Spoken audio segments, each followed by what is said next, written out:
Nós fomos muito agraciados nessa caravana,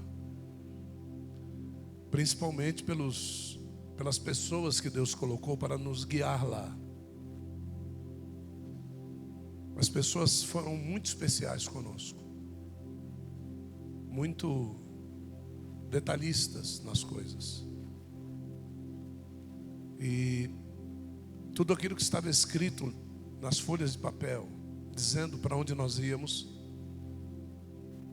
isso iria acontecer quando nós fechamos a caravana no mês de novembro.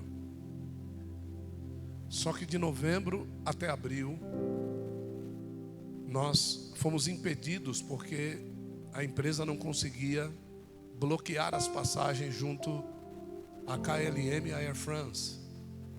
A KLM é uma empresa da Air France, porque o mundo todo fluiu para Israel pós-pandemia. Então muita gente comprou passagens e caravanas para ir para Israel, e ficou tudo suspenso por causa da pandemia. Então, dia após dia, Israel está lotado de pessoas. E só conseguiu desbloquear o nosso grupo em abril. E muitos não entendiam por quê. Nós só fomos entender quando nós chegamos lá, porque abril é a Páscoa. Então Deus não nos queria levar lá em novembro, Deus nos queria levar na Páscoa, para que nós entendêssemos algumas coisas da Páscoa judaica. Então nós entramos numa terra que estava de férias. 15 dias, tudo fechado. 15 dias de jejum absoluto, tomando água 24 horas por dia. Os judeus festejavam a Pessaca, a Páscoa. Uma das maiores experiências que eu tive foi quando nós entramos no hotel em Israel. E quando nós entramos lá, logo no living, logo na parte de entrada do hotel, alguém disse assim para nós: se vocês têm pão junto com vocês, das duas uma, ou vocês saem e jogam fora no lixo lá fora, ou vocês vão comer dentro do seu quarto, porque hoje todos aqui estão de jejum. Se quiser, é assim. Se não quiser, é assim também. Para vocês terem ideia, nós não conseguimos jantar no mesmo restaurante que eles e nem tomar café no mesmo restaurante que eles. Foi escolhido um lugar onde existiam dois living rooms de café, de coffee break, onde eles que estavam de jejum ficavam lá no coffee break deles, e nós, que éramos uma caravana externa e não entendemos a Torá, nós ficávamos lá e comíamos o que eles tinham de cardápio para oferecer na Páscoa. Não era o que a gente queria. Então Deus nos levou lá nesse tempo. Então, tudo aquilo que estava escrito no folder, nós não conseguimos visitar. Nós só fomos visitar lugares que porventura estivessem abertos. E por que é que eles estariam abertos? Porque uma igreja católica bizantina, uma igreja protestante, tomava conta desses lugares, e esses lugares não estavam passando pelo processo da Páscoa lá em Israel. E o que é que nós fomos conhecer? Por que é que Deus fez isso conosco? Deus não fez isso com os outros integrantes do Acre, e não fez isso com os outros integrantes de Minas Gerais. Deus fez isso conosco. E não fez isso com vocês que foram pela primeira vez daqui. Fez isso conosco. O que foi que Deus fez? Da outra vez que nós fomos, nós conhecemos 65% de Israel. Agora, só o que estava aberto eram os 35% que nós não conhecíamos. Então agora nós conhecemos 100% de Israel. Então todos os lugares que você possa imaginar, Deus levou os nossos pés para peregrinar lá. E todos os lugares que eram repetidos do lugar aonde nós fomos da primeira vez, é porque alguma mudança havia acontecido no lugar. E um dos lugares foi o túmulo. Eu fiz até uma filmagem lá. E eu lembro muito bem que eu disse isso aqui, mas isso não existia lá. Então há 7 anos atrás eu disse isso. Que quando eu estava na fila, e o Senhor disse assim para mim, nessa fila que ela disse que tinha muita gente, eu estava nessa fila há 7 anos atrás. E o Senhor disse assim: Gilson, onde é que você está pisando? Eu falei: Senhor, eu estou aqui no terreno do jardim do túmulo. E o Senhor falou assim: não, você não entendeu o que eu estou dizendo. Aonde você está pisando? Eu falei: eu estou pisando no piso na frente do túmulo. Ele falou: Gilson, onde você está pisando? Observe. E eu olhei para o chão e eu tive a oportunidade de ver que o lugar que eu estava naquele momento era uma pedra totalmente diferente do restante do que estava ali. E o Senhor disse assim para mim: ninguém está percebendo isso que eu estou lhe dizendo, eu vou lhe dizer isso. Aonde você está pisando, o meu filho entrou carregado e pisou nesse mesmo lugar, ressurreto. Essa pedra, Gilson, é original daquele tempo. Falei: meu Deus. E aí qual foi a surpresa que Deus me fez? Nós entramos nesse lugar que eles chamam de cisterna, que fizeram lá, a igreja protestante fez lá uma igreja protestante dentro de Israel.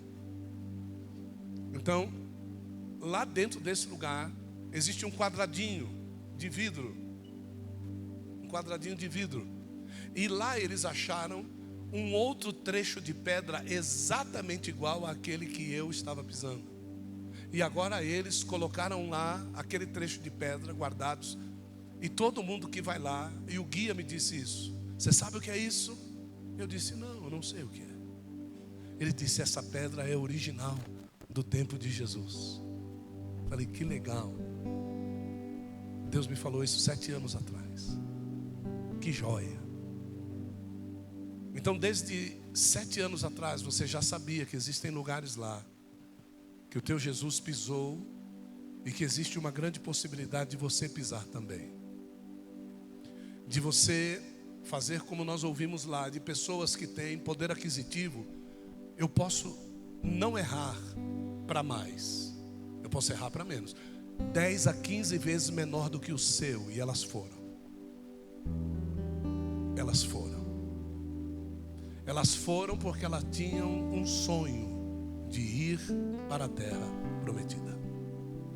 E quando nós pisamos lá, eu tenho muitas mensagens que Deus me deu, dos lugares onde eu pisei, coisas que Ele falou comigo, coisas que eu transmiti para o grupo quando me deram oportunidade. Mas esta daqui, eu estava dentro do ônibus, quando o guia disse assim para nós: olhem para o seu lado direito. E nós olhamos. Vocês observam lá no monte uma diferença da relva? Sim, eu estou observando de longe, o ônibus a 100 km por hora. Ele disse: ali estão todos os mísseis Tomahawk, com possibilidade nuclear de destruição em massa. E esses mísseis estão voltados para a Síria.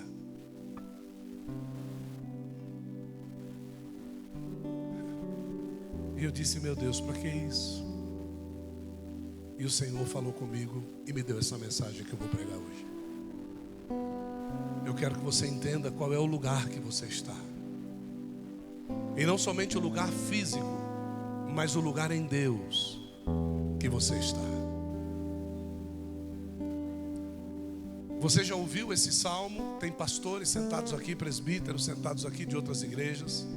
Você que é de outra igreja já ouviu essa mensagem várias vezes. Mas eu te desafio a dizer para mim, enquanto eu estiver pregando: isso aí que você falou eu já ouvi. Eu vou te desafiar. Essa mensagem, sabe como ela é pregada? Quando dão uma oportunidade para alguém que não preparou nada.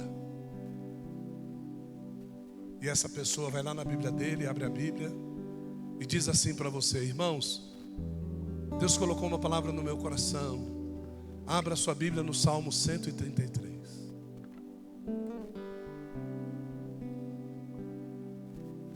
Essa é a palavra de quem não tem nada para dizer. Ó, quão bom e quão suave é que os irmãos vivam em união. Só que hoje, de acordo com aquilo que Deus me mostrou sentado naquele ônibus, você vai entender o que quer dizer esse texto. Abra lá no Salmo 133.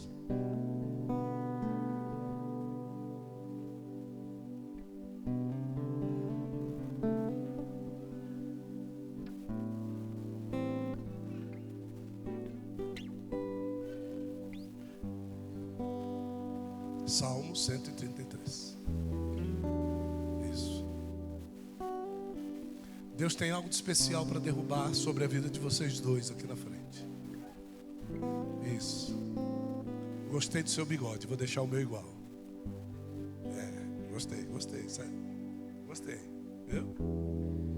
Deus tem algo especial para derramar sobre a vida de vocês. Vocês não vieram aqui à toa hoje, viu? Tem alguma coisa que Deus... Como é seu nome?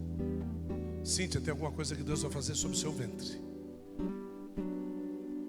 Eu não sei o que é que Deus vai fazer, Cíntia, mas Ele vai fazer algo milagroso sobre o seu ventre. Viu? Então preste bem atenção na mensagem. Você vai sair daqui abençoada hoje.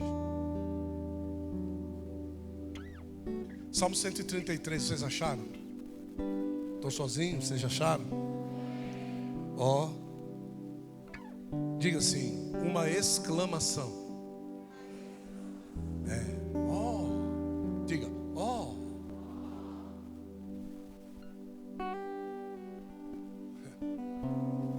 Se vocês soubessem o que vem por aí, irmão. Quão bom e quão suave é que os irmãos vivam em união. Aí Davi vai dizer como é essa união. Ele diz assim: essa união é como óleo precioso sobre a cabeça, que desce sobre a barba de Arão, e que desce à orla das suas vestes.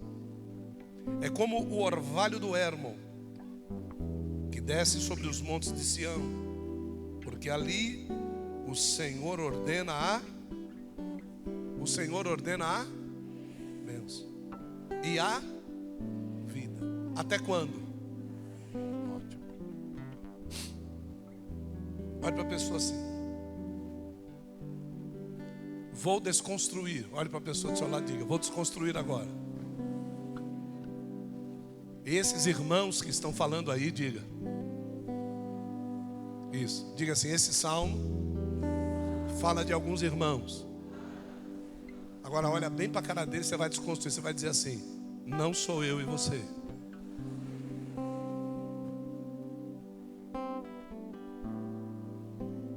Apóstolo, está dizendo então que eu posso sair na porrada com todo mundo aqui?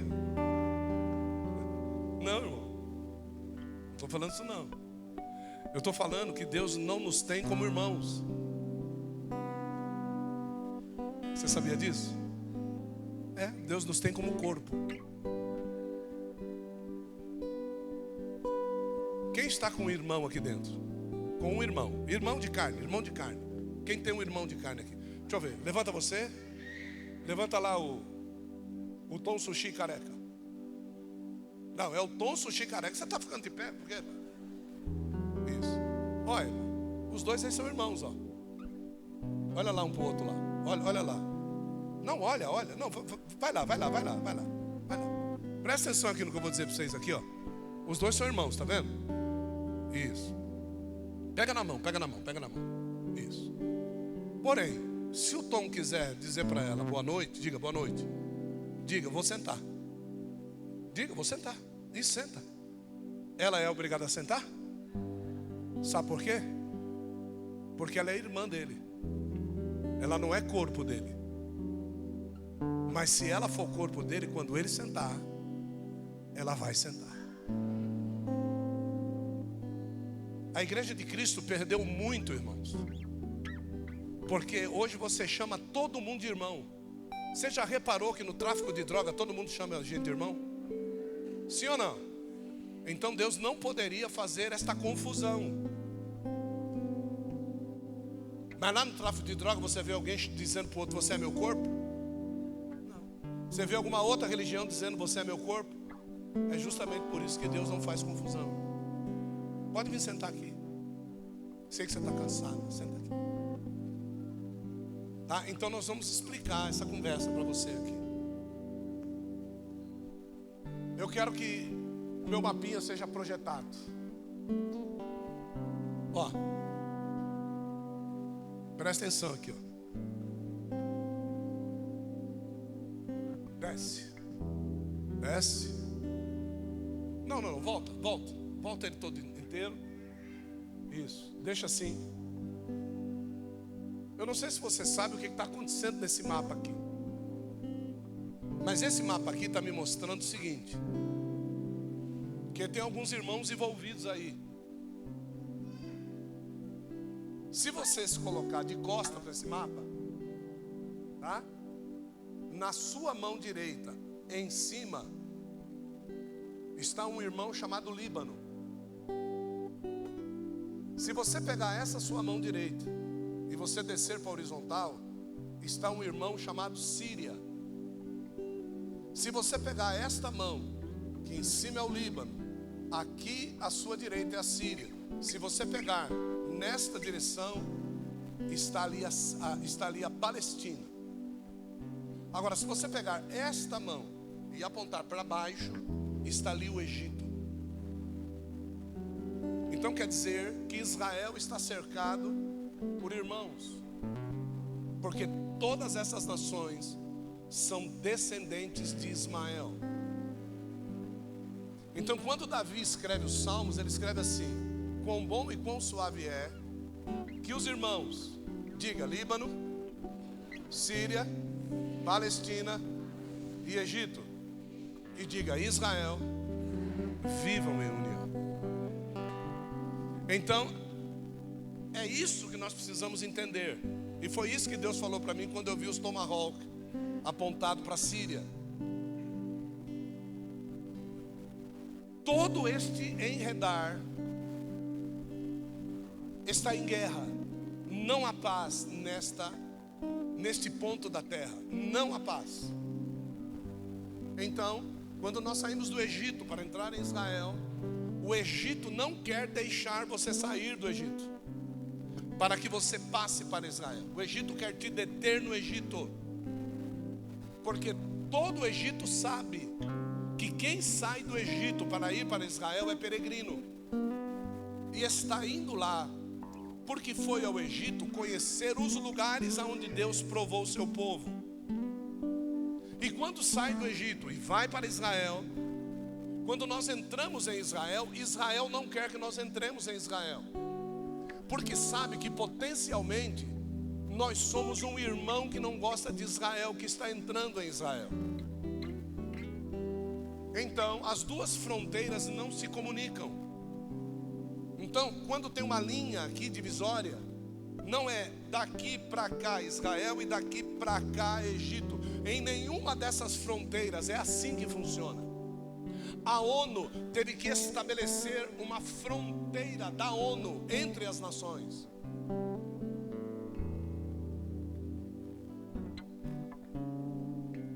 Para que pudesse haver pelo menos um tempo de paz. Então o rei Davi viu isso antes de tudo isso acontecer. O rei Davi teve essa visão antes de tudo isso acontecer. Mas existe um lugar, repete comigo, diga um lugar, aonde Deus, diga onde Deus estabeleceu ali a bênção. E esse lugar é o Monte Hermon. No Monte Hermon, e o nome Hermon quer dizer sagrado. O Monte Hermon quer dizer sagrado. E a única coisa que Davi conhecia como sagrado era o sumo sacerdote. O sumo sacerdote que Davi conhecia, que era sagrado e que não havia pisado na bola, era Arão. Então ele faz a comparação do Monte Hermon com o sumo sacerdote Arão. E quando ele fala que o óleo desce da cabeça, é porque ele está olhando para o Hermon. Então você imagine um monte de 2.800 metros de altura, e lá em cima dessa cordilheira do Hermon, porque tem o Antilíbano e o Líbano, essa cordilheira faz um U na cabeça de Israel. Então Deus estabeleceu ali o lugar da bênção, porque essa cordilheira pega a Síria, pega o Líbano e pega Israel. Então quando essa cordilheira que faz um U, como se fosse uma cabeça, ele disse, é como o óleo que cai pela cabeça. E esse óleo que cai pela cabeça é a neve que está no topo do Monte Hermon. E o topo do Monte Hermon tem neve no seu topo 365 dias por ano. Não há um dia sequer que você vá ver a rocha do Monte Hermon. Por quê? Porque Deus estabeleceu ali a bênção, que pela desigualdade dos irmãos, Deus estabeleceu sobre Israel.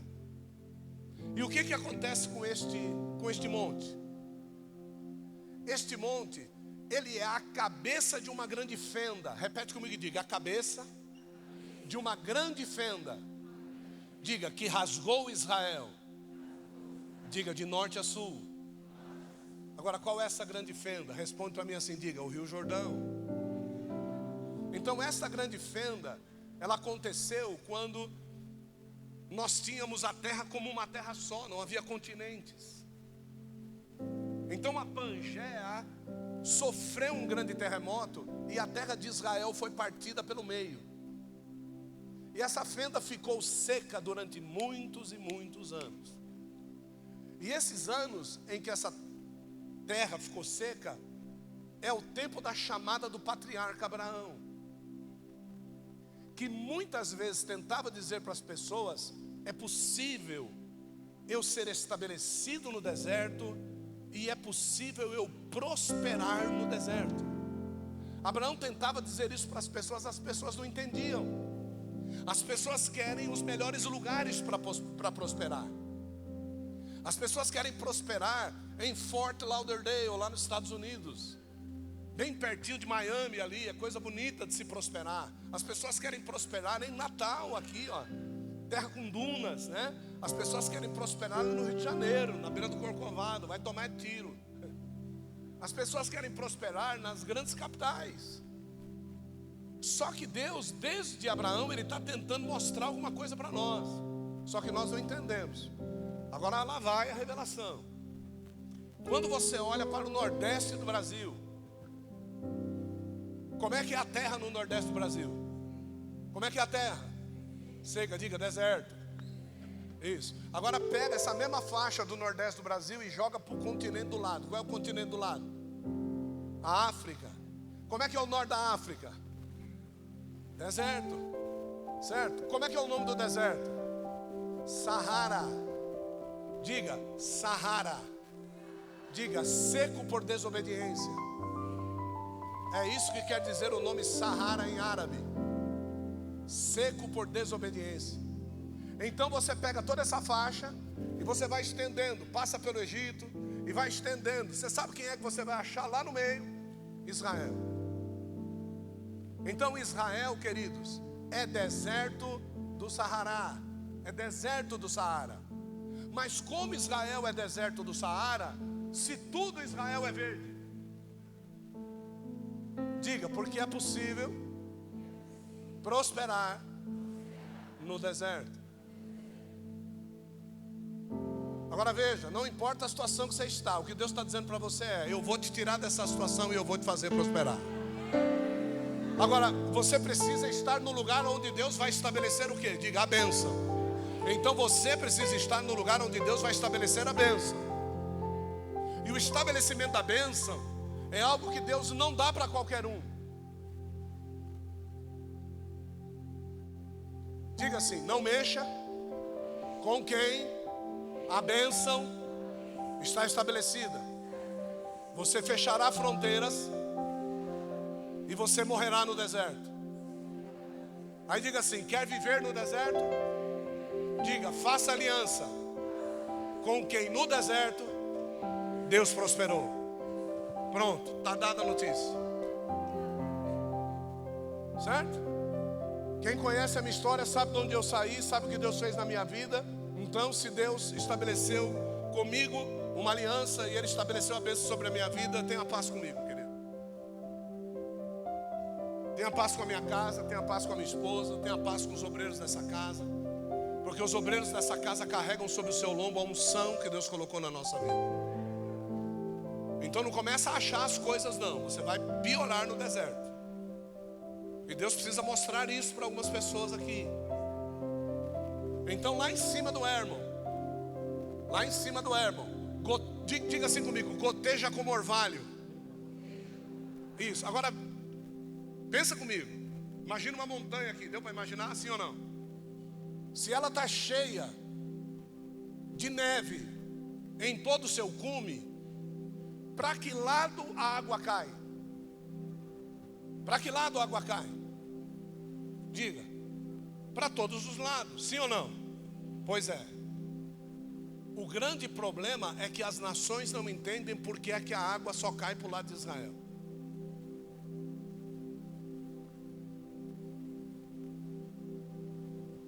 Todo mundo é seco, só Israel tem água. Nós fomos para o Egito, estamos passando mal até hoje por causa da água do Egito. Cadê o André? Qual foi a ordem que foi dada para nós sobre a água do Egito? Não era nem para fazer o quê? Não escove nem o dente com ela. Certo? Essa é a água que está no Egito. Quantos aqui Jesus resgatou do Egito, irmãos? Quando tomar banho, põe a cabeça lá de fora. Não engole água e não deixa a mucosa ser molhada pela água. Você vai ser contaminado pela água do Egito. Querido, não seja amaldiçoado por Deus. Por favor. Porque aquilo que Deus amaldiçoou, ninguém pode abençoar. A porta que Deus fecha, ninguém. Então, por favor, entende? Diga assim: eu devo estar no lugar aonde Deus estabeleceu a bênção. Querido, não é placa de igreja, não é denominação, não é nada disso. É o lugar aonde Deus estabeleceu a bênção. Isso é sério demais. Eu tenho várias denominações aqui. Eu amo a Assembleia de Deus. Eu fui consagrado ao pastorado dentro da Assembleia de Deus. Fui consagrado ao diaconato dentro da Assembleia de Deus do Belém. Quem botou a mão na minha cabeça foi José Wellington Bezerra da Costa. Quando eu fui levado a evangelista e posteriormente a pastor, quem botou a mão na minha cabeça foi Manuel Ferreira. Não foi nenhum calça frouxa por aí não, foi Manuel Ferreira. Quem pregou a mensagem no dia da minha consagração. Presta atenção. Quem pregou essa mensagem no dia da minha consagração foi Abner Ferreira, que hoje nada mais é do que o presidente geral de toda a convenção da Assembleia de Deus Madureira. Então eu amo essa igreja. Quem é assembleiano nunca deixa de ser assembleiano. Eu carrego comigo essa estirpe. Só que Deus me levou a mais. E eu glorifico a Deus por isso. Glorifico a Deus pelo meu pastor Antônio Campassi, do Campo Santo André, que diz para mim assim: Gilson, você não pode continuar na Assembleia de Deus. A Assembleia de Deus vai tolher aquilo que Deus tem na sua vida. A Assembleia de Deus vai te barrar. Caminha, Gilson. E eu estou aqui hoje. Eu estou aqui hoje. Então, a única coisa que eu posso dizer para vocês é que se vocês estiverem no mesmo lugar, aquilo que Deus derramou sobre mim é que será derramado sobre a sua vida. Aquilo que Deus nos abençoa é dessa forma que você vai ser abençoado. Aquilo que Deus nos traz de revelação é dessa forma que Deus te dará o discernimento. Então essa água, ela vai derretendo, diga, o ano todo. Isso, e ela vai gotejando. Nós vimos isso há 7 anos atrás. ela vai gotejando num filete de água. Ela começa numa fenda. Depois agora é que eu sei por que é a fenda, é o terremoto. Que Deus estrategicamente deixou ali na terra para fazer a divisa. E aonde é que passa isso? É a divisa. Tudo isso aqui que você está vendo aqui, ó, o Egito, o Negev, subindo lá pelo Mar Morto, passando pela Cisjordânia, olha a Cisjordânia, né? Sobe mais, subindo lá, ó, né? Trazendo lá para cima, coloca o mouse lá em cima, naquela bolinha azul lá em cima, ali é o Mar da Galileia. O Mar da Galileia, para você ter ideia, ele chega até a 250 metros de profundidade. É muito profundo, irmãos. Mas ele ainda está no nível do mar. Quando nós chegamos aqui embaixo no Mar Morto, no Dead Sea, aqui ó, no Mar Morto, isso aqui já está a 440 metros abaixo do nível do mar. 440, veja a declividade que esta fenda causou. Quando você desce, sai daqui de São Paulo e você vai para Santos, o que acontece com o teu ouvido? Você está a uma atmosfera. Por isso que o teu ouvido está ali. Ali você está numa distância de aproximadamente 38 atmosferas. E como é que o nosso ouvido não estoura? Por quê? Porque aquele lugar é o lugar onde Deus ordenou a bênção. Certo? E depois vocês vão entender esse mistério. Aí o que acontece? Então essa fenda, ó, onde está escrito aqui Jordan River, aqui ó, e lá Sea of the Galilee, ali é o Mar da Galileia. 11, aonde você está vendo ali a largura de Tiberíades para a Síria, 11,5 quilômetros de largura, subindo dá quase 20 quilômetros de comprimento. 11,5 quilômetros de largura, 20 quilômetros de comprimento. Agora veja o tamanho do Mar Morto. Está vendo lá o tamanho lá? Que a gente acha gigantesco. Olha o tamanho do Mar Morto. Então Deus não tem dificuldade de amaldiçoar, irmão. Porque nesta faixa que você está vendo aqui, ó, essa faixa, Sodoma e Gomorra, nesse lugar aqui é o lugar aonde Deus amaldiçoou, aonde caiu fogo e enxofre. E todo verde que você começa, desde aqui do sul, sobe mais o mapa, dá para subir? Dá para subir? Não? Então aqui embaixo, aqui está a Jordânia, aqui está o Egito. Esse mapa ele vai encontrar uma bifurcação, essa bifurcação. Não dá para subir.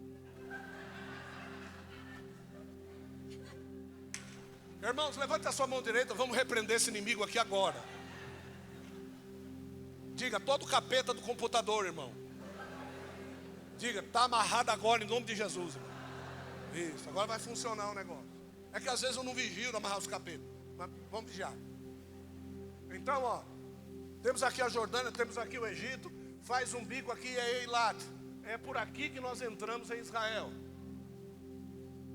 Certo? Então entramos em Israel por aqui, vai baixando, aqui de ônibus, ó, vai. Baixa. Baixa pra cá, não é para subir, é para baixar. Não, mas não precisa tanto. Sobe, é isso. Aqui, vá, sobe, sobe. Isso aí, ó. Vamos de ônibus, vai subir. Isso, olha lá. Então, isso aqui é o que a gente vai subindo, ó. Tá? Aí, parou. Aqui a gente acha os primeiros nichos de água que já não existem mais. Deus já secou isso aqui. Porque existe uma profecia que vai dizer o quê? Quando isso aqui tiver vida, Jesus volta em Apocalipse 19, verso 11. 7 anos antes disso aqui ter vida, a igreja vai ser arrebatada. Então preste atenção, toda esta área aqui, tá? Hoje está menor do que esta área aqui. Tudo isso foi secado por Deus. Deus está secando. Como é que Deus está secando? Regulando a água do topo do Hermon. Então ele regula a água do topo do Hermon. Então quer dizer que o lugar em que Deus determina a bênção é também o lugar onde Deus regula o profético. Então, o dia que Deus fechar a torneira do Hermon, quem vai sentir primeiro? O Mar Morto. Só que o Mar Morto ia esvaziar. Só que a profecia não é essa. A profecia é que o Mar Morto vai ter vida. Então, para o Mar Morto ter vida, o que Deus está fazendo numa porção como essa? Nessas regiões ribeiras do piso do Mar Morto está surgindo água viva. E essa água viva está retirando o sal, separando o sal, e nesse lugar tem peixes. Só que esses peixes são ensinados. Quando ele chega na divisa do sal, ele volta. E ele fica só no lugar onde tem vida. Quantos peixes aqui estão andando nos últimos tempos no lugar que tem vida, irmão?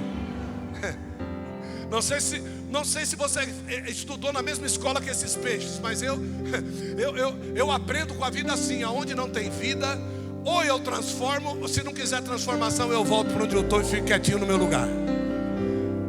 Está dando para entender? Diga amém. Então, o que está acontecendo? Os boiles estão acontecendo. E em todo lugar já existe ali algumas pessoas que vão lá para tomar banho. Olha, vão lá para tomar banho, mas eles não sabem onde eles estão. Eles estão no mar que tem o quê? Morte. E a guia disse assim para nós: eles não sabem o que eles estão fazendo, porque a terra do fundo do Mar Morto é movediça. Porque eu não sei se você percebeu. Olha, água, né? Sim ou não? Você está vendo algum rio saindo para cá? Baixa. Baixa? Agora baixa.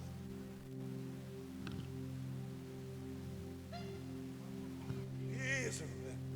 Vai, baixa. Vai.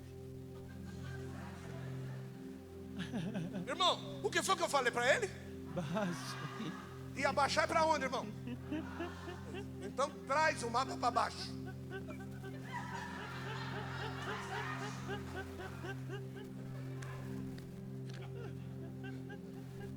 A gente intercede.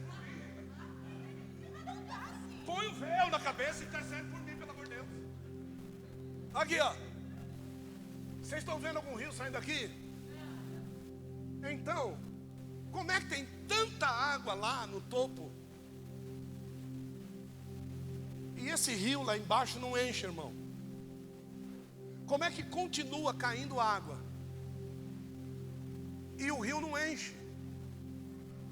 Sabe por quê? Porque o fundo do Mar Morto é como o inferno. Nunca se fecha.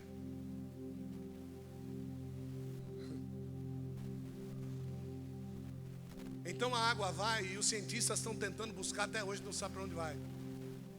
Porque o Monte Hermon nunca sofreu desgelo. E o nível do Mar da Galileia não recuou. Só quem recua é o Mar Morto. Ninguém recua. O nível do Mar da Galileia é o mesmo. Não há enchente. Choveu demais lá, não é? Não tem enchente nas cabeceiras.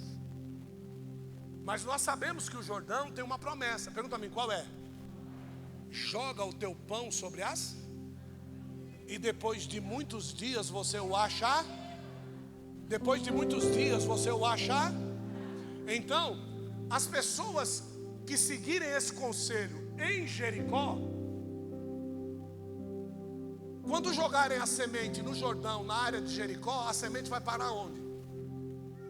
Vai parar onde? No Mar Morto.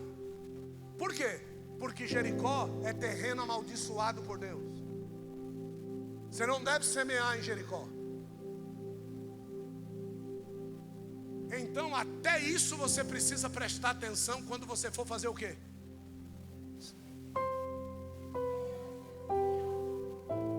Você tem que entender onde você vai semear. Certo? Às vezes você escolhe aí para semear. Então vai lá e semeia, problema seu. Mas o que Deus conversou comigo é justamente isso que Davi, ele está tentando passar para nós aqui. E que de uma forma incauta, a gente quer união no meio do povo. Quando o povo da igreja entrou na igreja, você tem que entrar na união, irmão. Você queira ou não queira, você gosta ou não goste, ou então sai fora, irmão. É justamente por isso que o texto foi lido aqui. Dura esse discurso, quem o pode ouvir? Jesus olhou para Pedro e disse assim: você não está gostando do discurso? A porta da rua é serventia da casa, pode ir embora. E aí Pedro disse: como é que eu vou embora se tu tens as palavras de vida eterna? Põe o rabo no meio das pernas e me segue. Você sabe que aqui tem profeta, você sabe que aqui tem apóstolo que não joga conversa fora, você sabe que aqui tem uma mulher de Deus, que é uma apóstola, e ela forma mulheres, ela arranca as mulheres do meio do lodo e põe essas mulheres com sabedoria para comandar o lar. Você quer procurar outro lugar? Fica à vontade, filho. O que Deus está dizendo para mim, está dizendo para você, é que muitas coisas aconteceram nesse Hermon aí. Uma das coisas que aconteceram nesse Hermon é que quando Jesus um dia quis subir lá. Eu me lembro bem que nós demoramos quase 30 minutos de ônibus para subir a escarpa do Hermon. Estrada asfaltada e nós subimos a escarpa do Hermon. 30 minutos de ônibus. Chegou lá em cima, parou. Nós tivemos que descer ainda como se fosse uma trilha para poder subir pelo caminho, para esse homem abençoado de Deus, aquele argentino que fala, né, nos mostrar isso aí. Aí a gente está passando pelo caminho assim, ó, subindo lá onde está a escarpa gelosa lá em cima. Eu vi uma prensa de vinho, uma prensa de uva, um lagar. Oxe, o que está fazendo esse lagar aqui? Subimos, fomos embora. Quando chegou lá em cima, ele disse assim: vocês estão vendo essas cavernas aqui, ó, no meio da caverna? Eu falei: tô. Aqui é o lugar onde Jesus. Aí ele mostrou na rocha os lugares onde estavam as estacas. Tinha portões de ferro ali.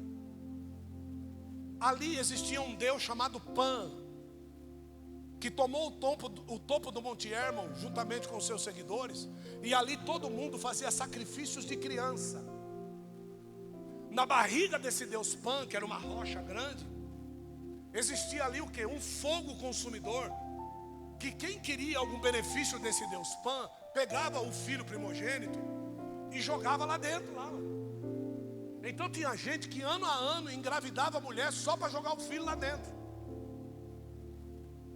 Assim como hoje no Brasil, tem muita gente hoje que prefere ver o filho na mão de Satanás, viu? Do que ter o filho na mão de alguém que vai cuidar dele. Sabe por quê? Porque tem um salário que é pago por causa daquela criança. Então ele vai fazendo filho feito doido, porque cada filho que ele faz é um salário que ele recebe. Sabe a quem é que está servindo? A Moloque, que é o mesmo Deus Pan. É o mesmo Deus Pan. Então sair fazendo filho por aí, para poder ter subterfúgio do governo, você está servindo a Satanás, viu, crente? Então Jesus, ele põe a mão na grade, está lá os discípulos com ele, ele diz assim: as portas do inferno. E ele com a mão na porta do inferno ali. Não prevaler contra a igreja de quem? Não, do Deus vivo. E quem era o Deus vivo? Ele. Só que a igreja até aí não havia sido fundada. Jesus não tinha morrido. A igreja foi fundada quando Jesus morreu. Então os discípulos ficaram meio sem saber o que estava acontecendo. Um outro dia, um pouquinho mais para frente, ele está em discussão com os fariseus, que estão sempre procurando alguma coisa que Jesus fizesse para poder condená-lo. E ele chega para um desses fariseus e ele diz assim: eu te conheço, viu? Você coa um mosquito e engole um camelo. E esse sacerdote não se levantou contra ele, o sacerdote se calou. Do que Jesus estava falando? Daquela prensa que eu vi lá em cima. Porque aqueles sacerdotes do Deus Pan precisavam de vinho para se embebedar. E o que é que as pessoas faziam? Pegavam das uvas que eram plantadas lá no terreno abençoado de Israel, botava sobre os camelos e subia o monte com o camelo. Quando chegava lá em cima, tirava as uvas do lombo do camelo, colocava as uvas no chão para ela ser amassada pela roda e fazer o vinho. Nesse momento que tirava de cima do camelo e botava no chão, as mosquinhas da uva, que são naturais, pousavam em cima dela. Aquele camelo, cansado da subida, defecava naquele lugar. Eles iam pegando toda a uva e iam jogando lá, até chegar um momento que as mosquinhas não tinham aonde pousar. Elas saíam dali e pousavam aonde? Nas fezes do camelo, até a próxima carga de uva chegar. Quando a próxima carga de uva chegava, elas levantavam das fezes e pousavam onde? Nas uvas. E aquelas uvas agora, com fezes de camelo, eram amassadas para os sacerdotes de Pan encher a cara com elas. Aí Jesus chega para eles, por quê? Porque no meio da uva pisada, da uva amassada, sempre tem alguma mosquinha que cai. Aí o que Jesus disse para ele? Vocês coam o mosquito e engolem o camelo. Está dando para entender ou não? Está dando para entender que você às vezes está buscando das pessoas aquilo que você mesmo não faz? Que você oprime as pessoas com uma religiosidade que você mesmo não cumpre? Que você diz para as pessoas que elas vão para um inferno que você mesmo já é habitante? Não sei se você está entendendo o que eu estou falando. Eu estou sendo claro, irmãos? Amém? Então é isso que Jesus está dizendo para o sacerdote que estava querendo buscar erro nele. Quando você está diante de alguém que conhece a palavra e esse alguém te repreende, respeite. Agora, quando você está na frente de um falcatruador da palavra, que nem nós vimos lá no Muro da Lamentação esse ano, Michael Schick foi o nosso guia lá em Israel. Nós chegamos lá e as pessoas se aproximaram de nós dizendo assim: aqui não pode bater foto. Aí o que foi que eu fiz? Eu estava com o celular aberto, eu ia guardar, ele me segurou a mão, falou: não guarda não. Eu falei: Michael, ele falou: calma, deixa aberto, deixa ele vir aqui. E aí veio um guarda lá do muro e disse aqui em hebraico, conversando com ele, que não pode tirar foto. Aí ele ia falando em hebraico e ia traduzindo em português. E a suma do que ele falou é: me mostre na Torá que eu não posso bater foto aqui no muro. E já aproveita também, me mostre na Torá aonde é que eu tenho que usar kippar aqui no muro. Se você não me mostrar, nós vamos bater foto e nós vamos lá sem usar kippar. Se você me mostrar, eu respeito a Torá. Se você não me mostrar, não venha com religiosidade para cima de mim, porque eu sou judeu e eu conheço o Deus de Israel. Então, às vezes nós nos protagonizamos dessa forma diante de algumas situações. As pessoas acham que nós somos convencidos. Não, nós conhecemos o Deus de Israel. É diferente. Não venha me pedir para me fazer alguma coisa que não está escrito na Bíblia. Eu vou mandar você se... Exatamente. Não vem com negócio de convenção, de não sei aonde, não sei o quê. Não cola, irmão. Cada povo é regrado pelas suas regras. Isso não é bíblico, vou te mostrar que é. Quantas igrejas no tempo de Paulo usavam véu? Quantas igrejas? Uma. Só uma. Por que essa regra foi colocada? Porque só ali as prostitutas raspavam a cabeça. E as prostitutas que se convertiam não tinham como dizer que tinham se convertido. E quando elas saíam na rua, era homem beliscando o traseiro de todas elas na rua buscando o programa. Só que elas já tinham entregue a sua alma para Jesus, mas o cabelo da cabeça demorava a... Isso, lembra de Sansão? Que embora tenham raspado a sua cabeça, o cabelo voltou a... E por ter só voltado a crescer, ele destruiu o templo de Dagon, afastando a dor. Então não precisa do cabelo comprido. Mas os homens do lado de fora não tinham a revelação. Então o apóstolo Paulo disse: ponha o véu no lugar dos cabelos. Ou seja, a hora que o cabelo crescer, o que você faz com o véu? Não venha me pedir para usar véu, irmão.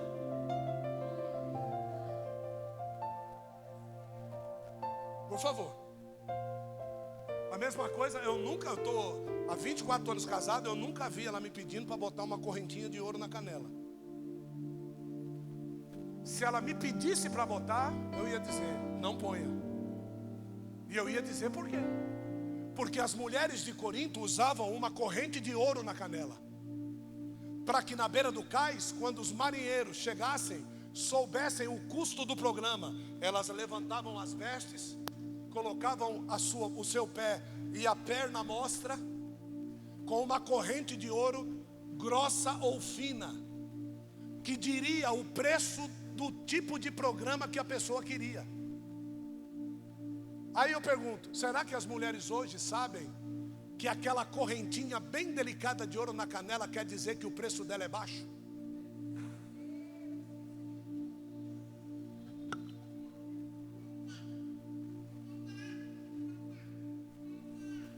Se você quiser aprender de Bíblia, vem para cá.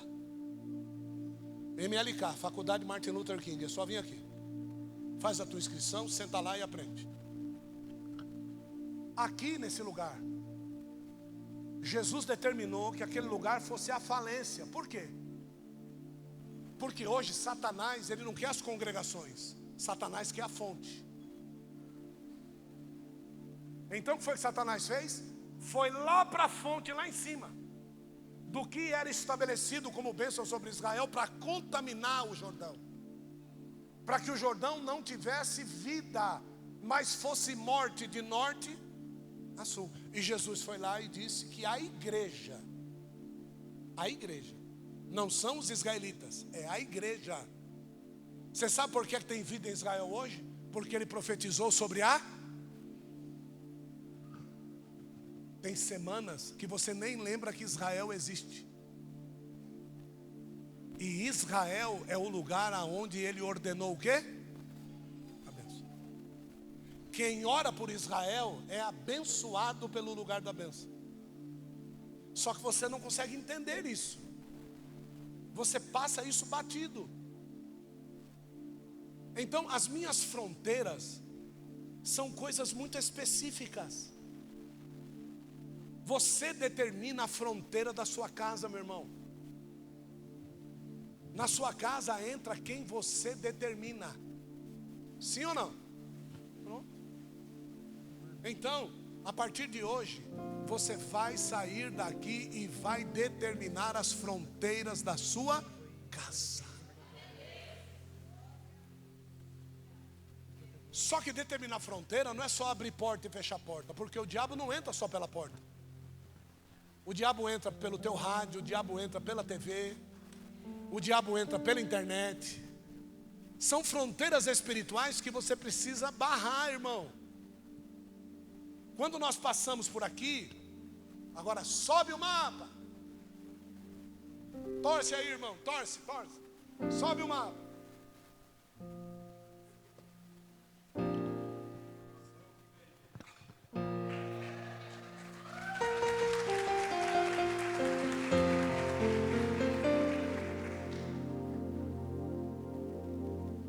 Tudo isso aqui, ó, não tem vida, irmão. Porque Deus só estabelece vida onde há água. O ser humano, para viver, precisa de água. E aí quando chega lá no Mar Morto, as pessoas que insistem em morar naquela região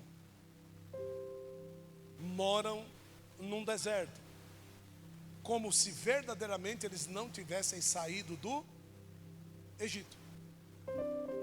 Mas quando você sai da cercania do Mar Morto, é como se fosse uma distância daqui na porta assim, ó. Aqui está tudo quebrado, tudo lascado, ali está tudo verde. E é uma faixa que é algo que só indo lá para ver. É uma faixa, como se alguém tivesse passado dizendo, bênção, maldição. Bênção, maldição. Bênção, maldição. E é justamente isso que aconteceu. Então, quando nós passamos de Jericó, ali você só vê coisas verdes. Verde, verde, verde, verde, verde.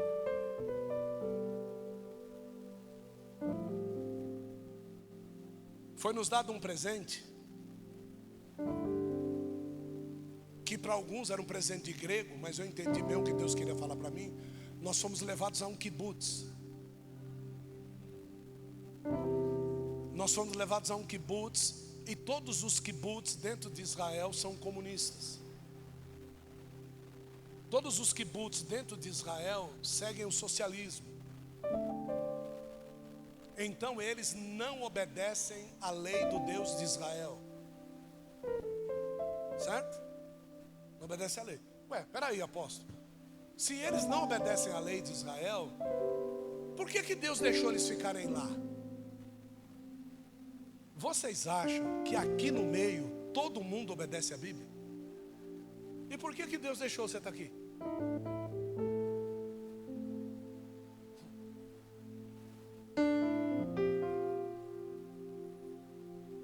Aí eu entrei lá dizendo: Deus, por que o Senhor me trouxe aqui? Até que chegou um momento que Ele falou comigo. Ele falou assim: agora você vai saber porque eu trouxe aqui. E aí nós paramos na porta de entrada de uma escola de crianças pequenininhas, como se fosse a nossa escola aqui. E eu vi até algumas crianças entrando ali. Na porta dessa escola tem um bunker construído. O que é um bunker? É um abrigo nuclear para ataques de bomba. Eu falei: o que esse bunker está fazendo aqui em Israel? Se o Iron Dome não permite que nada caia dentro de Israel. Aí Deus falou comigo: quando o Iron Dome faz a leitura da onde vai cair o míssil, ele intercepta. Mas se for dentro de um kibutz, ele não vai parar. Porque eles querem viver a vida deles, mas eles querem a minha proteção. A minha proteção eles não terão. Então muitos dos que estão aqui hoje querem viver a sua vida, da sua forma. E as coisas acontecem na sua vida e você pergunta para Deus: por que aconteceu? Porque você quer a proteção de Deus, mas não quer obedecê-lo. Você quer fazer as coisas do seu jeito, não do jeito que Ele te ordena. E Ele ordena aqueles que fazem parte do corpo.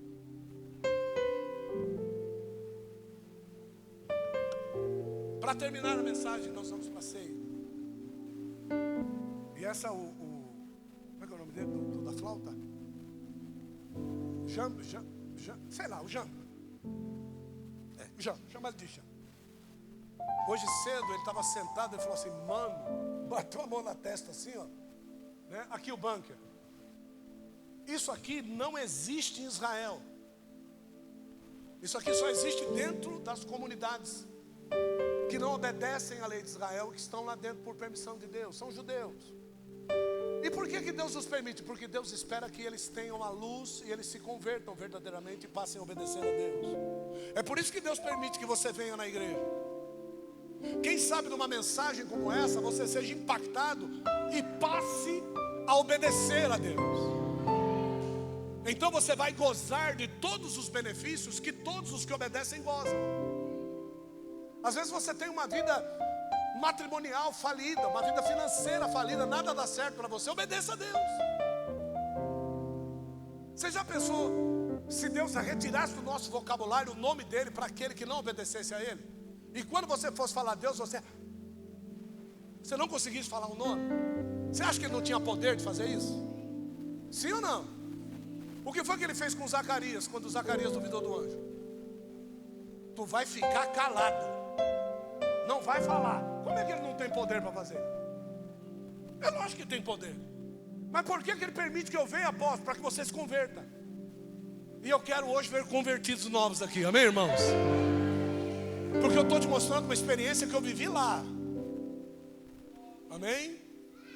De avião foram quase 15 horas, 16 horas de voo. 16 horas de voo para Deus falar algumas coisas na minha orelha, para me voltar aqui e dizer para você duvidar de mim ainda, irmão? O sangue de Jesus tem poder, irmão. Cadê o mapa?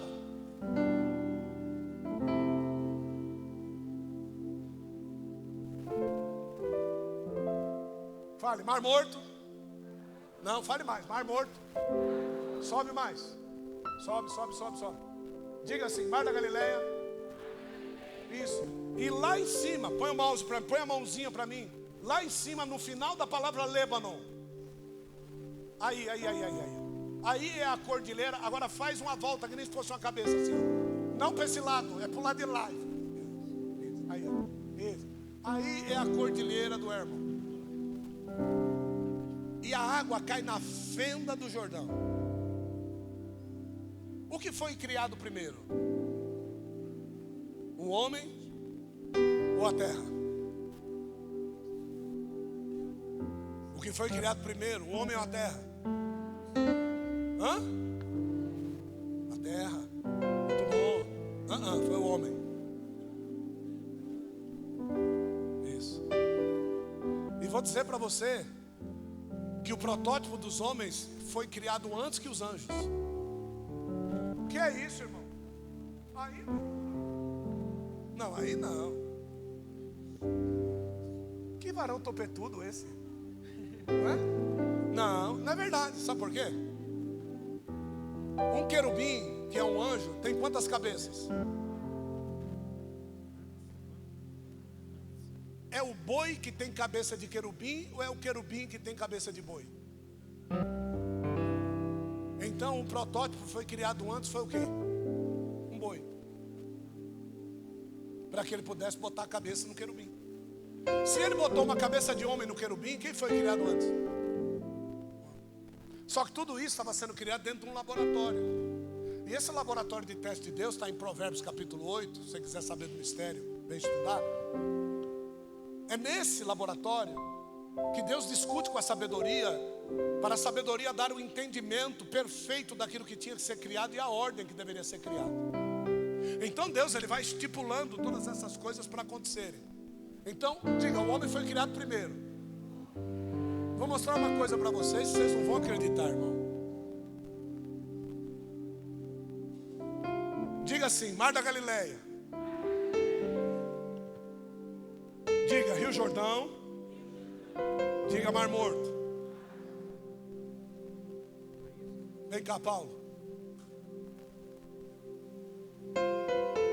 Fica aqui. Vira de costa.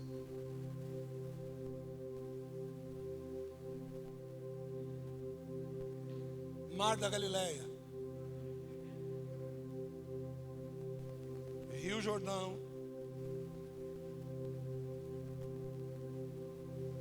Mar Morto. Monte Hermon. Bulbo raquidiano. Cérebro. Medula espinhal. E tudo que não serve. Mar Morto.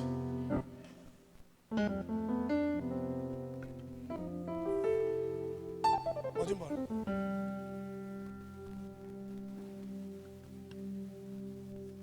Monte Hermon. Bulbo raquidiano. O fio da medula espinhal que traz vida a todo o corpo. E embaixo é excrementado tudo que não.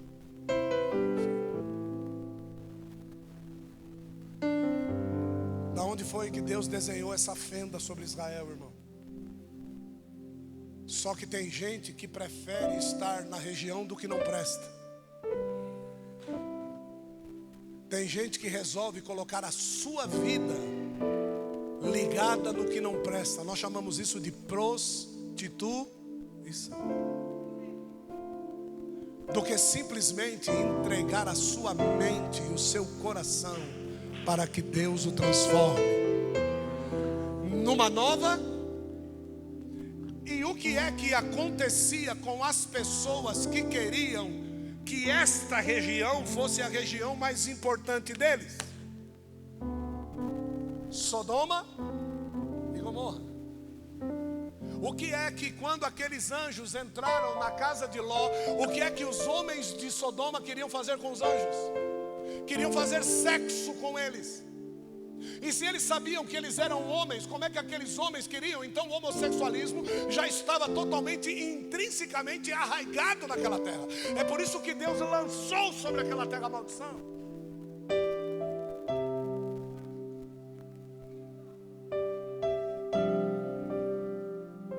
E você vem me falar de quão bom e quão suave é que os irmãos vivem em união para a igreja. A igreja não tem para onde correr, eu tenho que estar em comunhão. A igreja não pode decidir, querido. Se o teu coração resolver parar de bater, o que acontece com o resto? Se a tua mente resolver parar de funcionar, o que acontece com o resto? Se o teu sistema de traqueia, de esôfago resolver entupir, como é que você vai fazer? Pergunta para mim. Diga para mim, se a tua perna direita quiser ir para a esquerda e a esquerda quiser ir para a direita, você vai para onde? Se não houver um consenso no teu corpo, intrinsecamente delegado por Deus, a nossa comunhão não é decisão nossa, é Ele que decide a unidade.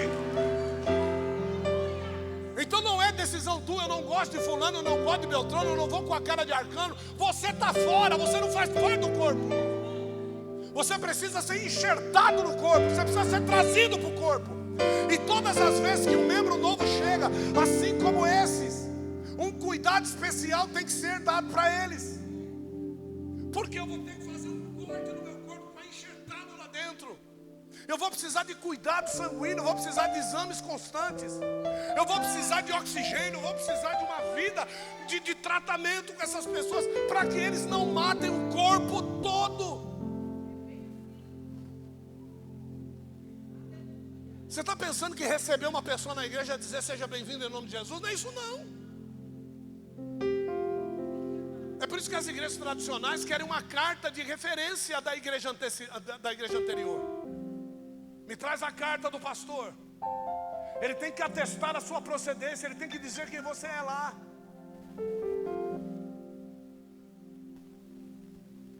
E ele tem que escrever.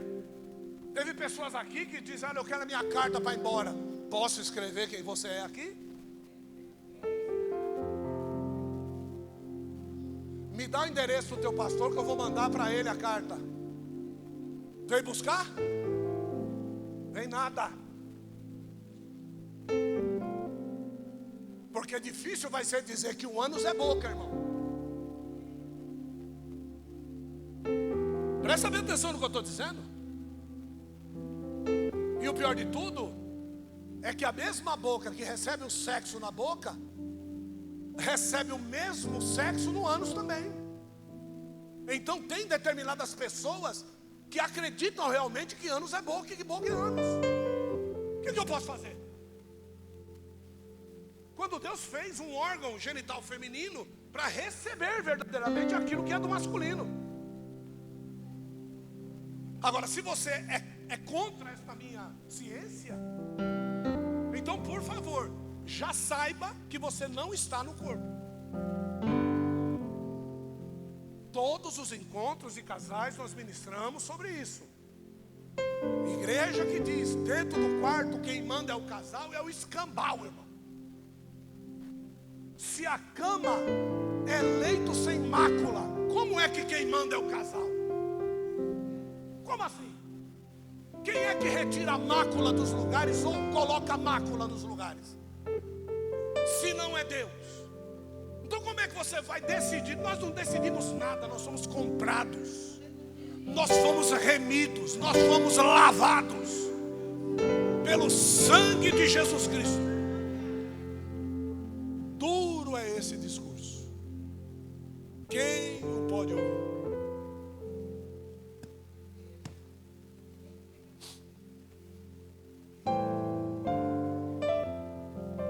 Não, porque eu gosto, o que você gosta não me interessa, irmão. Eu gosto de tanta coisa, irmão, e não posso. causa de tanta coisa que se eu tivesse continuado eu já tinha morrido. Viu? De vez em quando vem uma ira quando a minha esposa diz assim: não come doce. Ah, mas vem, irmão, olha, eu vou comer doce. Não, mas aí eu penso, espera aí. Deus me deu ela para que ela seja meu complemento. Se eu não consigo enxergar o que me faz mal, é por isso que Deus colocou ela do meu lado. Olha para a pessoa só lá e diga: está entendendo?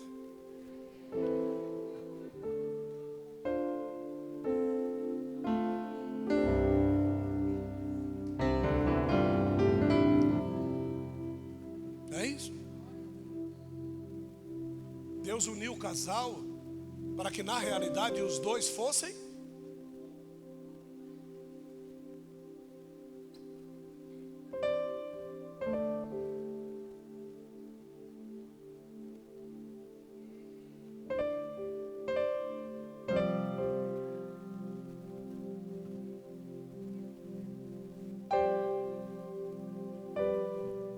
Quem escreveu o Evangelho de João Marcos? Quem escreveu o Evangelho de Marcos? Gente, pelo amor de Deus. Quem escreveu o Evangelho de Marcos? Não, foi Pedro. O Evangelho de Marcos é de Pedro. Pedro não sabia escrever. Então ele traz João Marcos para ser o escriba dele. Então o Evangelho de Marcos é de Pedro. Agora presta bem atenção nisso que eu vou dizer para você. Os discípulos oravam juntos, sim ou não? Sim ou não? Sim. Por que que Deus nunca os encheu, irmãos? E por que que eles foram ser cheios só no dia de Pentecostes? A maior oportunidade que eles tinham de ser cheios é quando eles estavam ao lado de quem? Por que que eles nunca foram cheios? Certo?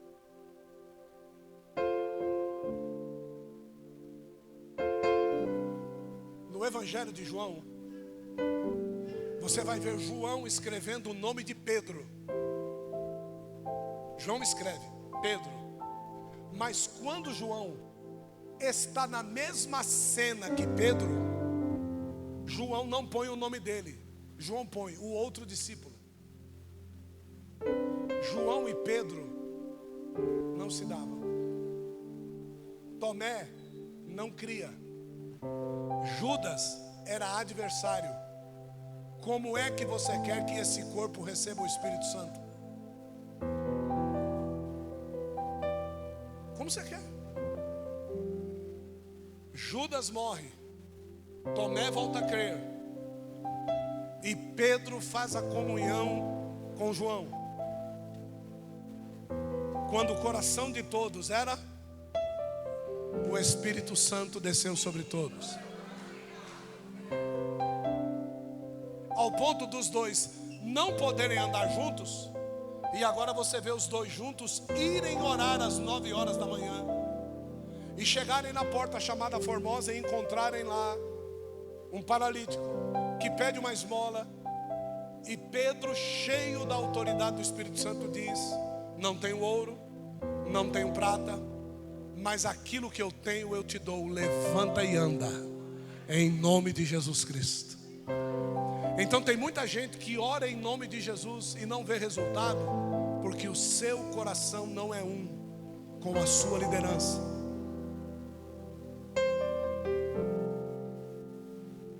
Você não vai ver resultado.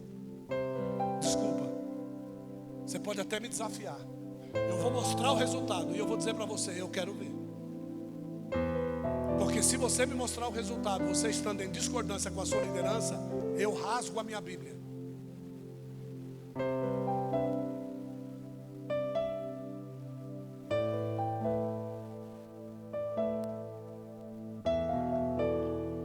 Pedro, quando fala que o discurso de Jesus não vai agregar, Pedro aponta para a multidão. Jesus não está nem aí para a multidão. O pastor é conhecido pelas suas? Não é conhecido pela multidão. A multidão mandou crucificar a Jesus. A multidão que precisa de Jesus hoje manda crucificar Jesus amanhã. Ou vocês viram no pé da cruz alguns dos escritores da Bíblia, dos 4, Mateus, Pedro ou Marcos, Lucas e João, dizerem que aquele leproso que foi curado da sua lepra teve que ser segurado a pauladas, porque ele não queria deixar Jesus ser crucificado. Ou aquela mulher que não foi apedrejada, porque Jesus intercedeu diante dos mecenas e juízes, que ela estava fazendo um escândalo no pé da cruz, para que Jesus não fosse crucificado. Ou então, aquele servo que teve a sua filha restaurada, ou o Bartimeu que teve, o cego Bartimeu, o filho de Timeu, que teve a sua visão restaurada lá em Jericó, que ele estava lá na beira da cruz quando ficou sabendo que Jesus ia ser morto, e fez maior escarcéu na beira da cruz, para que Jesus não fosse, não, nenhum deles. E muitos dos que estão aqui, eu amarro essa palavra em nome de Jesus, mas muitos dos que estão aqui, a grande probabilidade, pelo que eu vejo, a tua forma de congregar, a tua forma de ser fiel a Deus com o seu dízimo, com a sua oferta, a tua forma de ser fiel a Deus nos cultos que você precisa, eu não acredito que você sirva a Jesus no mesmo corpo que eu sirvo. Eu vim de lá com esta autoridade para dizer isso a você. Nós não temos que criar escândalo no meio da sociedade. A sociedade é que tem que se escandalizar conosco. Deu para entender, sim ou não? É isso.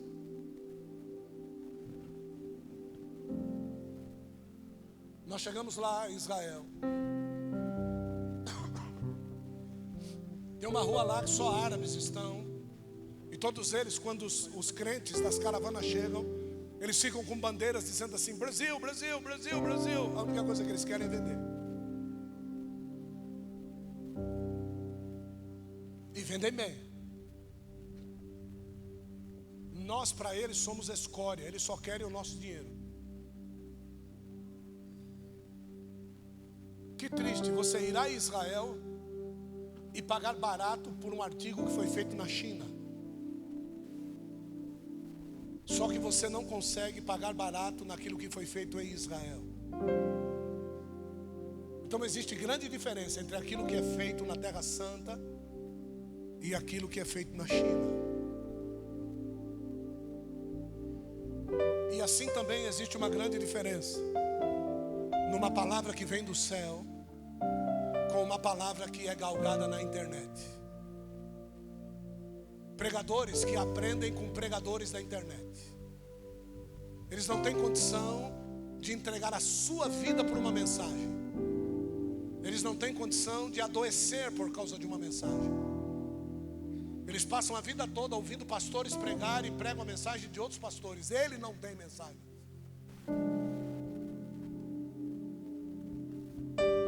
E eu quero chamar você hoje verdadeiramente para o arrependimento. Eu quero chamar você hoje para que você deixe de ser um dedo necrosado na mão direita. Porque aquele rapaz que estava dentro da sinagoga com uma mão escondida, você sabe por que ele estava dentro da sinagoga com a mão escondida? Sinagoga não é lugar de oração, viu, irmão? Sinagoga é lugar de se aprender a palavra. Você sabe por que ele estava com a mão ali? Porque ele era rico e a sua oferta era boa. Então vamos deixar ele entrar. Só que a lei era o seguinte: tem defeito, não entra.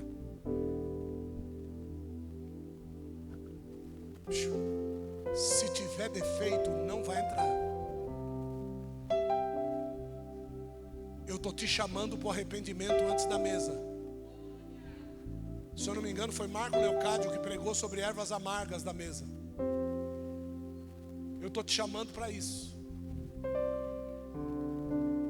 A mesa é o lugar de você ouvir o que você não quer ouvir.